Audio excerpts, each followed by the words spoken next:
বাংলাদেশ সফরে আসছেন নিউজিল্যান্ড আর তাদের দলের অনেকটা নতুন মুখ মোহাম্মদ আব্বাস।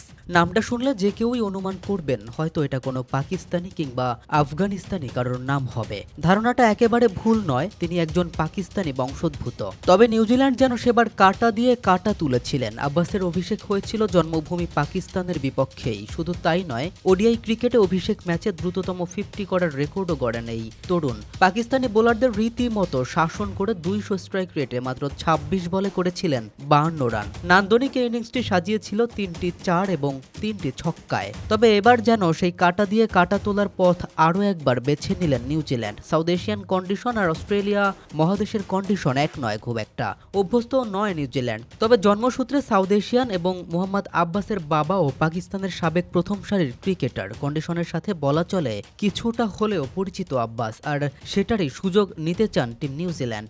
বাংলাদেশ এ দলের বিপক্ষে সিরিজ খেলার জন্য 15 সদস্যের দল ঘোষণা করেছেন নিউজিল্যান্ড ক্রিকেট বোর্ড, আর সেই দলের দাপুটে সদস্য আব্বাস। তবে নিউজিল্যান্ডের বিপক্ষে বাংলাদেশের ঘোষিত এ দলটাও যেন কোনো অংশে কম যায় না। দলের অধিকাংশ সদস্যরই রয়েছে আন্তর্জাতিক অভিজ্ঞতা। মুস্তাফিজুর রহমান, এনামুল হক বিজয়রা প্রতিদ্বন্দ্বিতা করবে আব্বাস নিক কেলিদের। জাতীয় দলের ব্যর্থতাকে ধামা চাপা দিয়ে এ দল কি পারবে জয় ছিনিয়ে নিতে? এখন দেখার অপেক্ষা যেন সেটাই।